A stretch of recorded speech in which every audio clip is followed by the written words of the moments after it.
प्रमद बर'नि नखर बियाब तामुलपुराव इउपिपिएल हानजानि गिदिर खहा।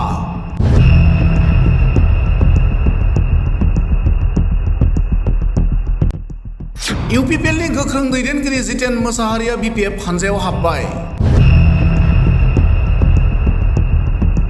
फैगौ डिसेम्बर दाननि गेजेराव तामुलपुरनि गोबां इउपिपिएल मावथिफोरा बिपिएफ हानजायाव हाबगोन।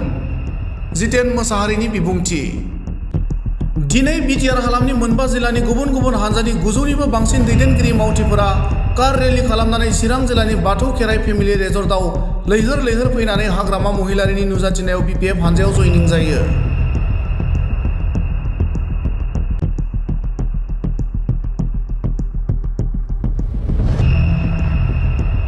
दिनैनि जयनिं हाबाफारियाव इउपिपिएल, बारग', एनडिएफबि, एबसु बायदि हानजा आफादनि दैदेनगिरिफोरा बिपिएफ हानजायाव हाबो। मख'जाथाव बाथ्राया जाबाय थांनाय बिसायख'थिफोराव इउपिपिएलनि जानानै बिटिसिनि सिएम प्रमद बर'नि नखर बियाबाव थै-थां नांथाबनानै इउपिपिएलखौ देरहासार खालामनायाव मैखोम बिफाव लानाय इउपिपिएलनि गोख्रों दैदेनगिरि जितेन मोसाहारिया बिपिएफ हानजायाव हाबनाया गाहायै नोजोर बोथावना जादों। जितेन मोसाहारि बिथाङा बिपिएफ हानजायाव हाबनायनि उनाव खौरांगिरिनि सिगाङाव फैगौ डिसेम्बर दाननि गेजेराव गोबां इउपिपिएलनि मावथिफोरा तामुलपुर बियाबाव बिपिएफ हानजायाव हाबबावगोन होनना फोरमायो।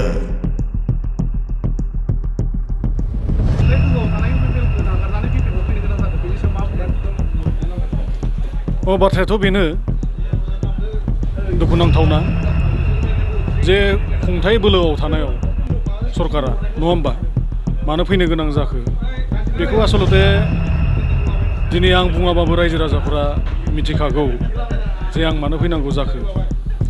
जे दिनै आं नुदों जे जिखिनि बाथ्रा बुंदोंमोन जोंनि बिटिआरनि सिएम प्रमद बर' बिथाङा जे गासै गामि गामि माखासे रायजो राजानि गांनाय उखैनायफोरखौ सुफुंगोन होनना बुंदोंमोन, लामा बायदिसिना मावगोन होनना बुंदोंमोन, गोरिब गुन्द्रा रायजो राजाफोरनो माबा माबि आसनि होगोन होनना बुंदोंमोन। नाथाय दिनै जों नुबाय गामि दथायाव थाङोब्ला जोङो खोनानो मोनो आरो रायजोफोरा बुङो बयबो ज' जाजायनो जे जिखिनि बिटिआर सिएम प्रमद बर' बिथाङा जिखिनि बाथ्रा होदोंमोन जे गामि गामि जौगाथाय लाबोगोन, गामि गामि हाबगोन, गामि गामि माने जिखिनि अभाब अभियोग रायजो राजानि बेखौ सुफुंगोन होनना बुंदोंमोन। खिन्थु दिनै रायजो राजा बिथांमोना गावबा गावनि खुगानिफ्रायनो बुंबाय जे इउपिपिएल सरकारजों जोंहा जेबो माने जौगानाय जों नुवाखै इउपिपिएल सरकारनि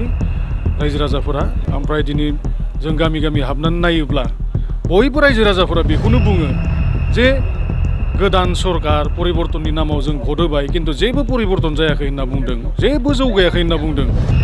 थ' गामि गामि हाबनानै जों मिथिबाय मा जे रायजो राजाफोरनि खुगानिफ्राय एबार जों बिपिएफनोल' भट होगोन रावनोबो होआ होनना बुंनायखाय जोंबो सानबाय मा जे होमबाथ' खुंथाय गोहोआव थानाय सरकारा दिनै मा मावखो मा मावाखै रायजोफोरासो मिथिसिगौ नङा होमबा, बेखौथ' आं बुंनांगौ खोथा गैया। दिनै नोंथाङा बिपिएफ हानजायाव जयेन जाबाय, दा नोंथांजों लोगोसे नोंथांनि हालामनिफ्राय फैबाय थानाय समाव माखासे दैदेनगिरि बा माखासे मददगिरिफोरा बिपिएफ हानजायाव फैनायनि माबा मोनसे आसा दङ नामा? दङ, निस्सय दङ।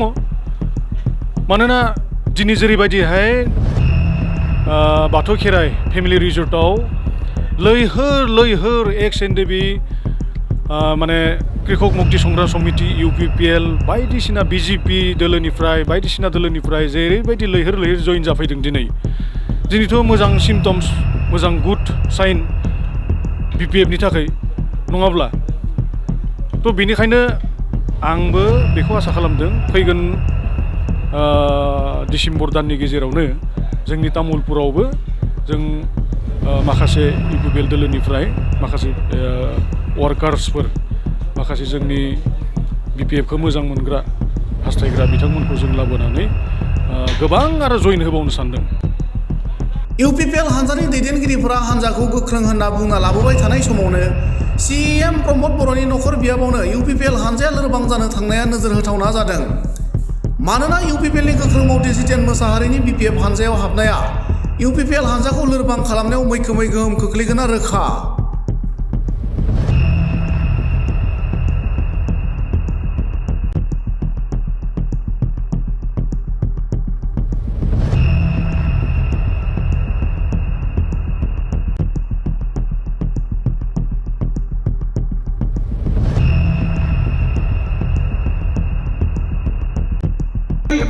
ex-NDP,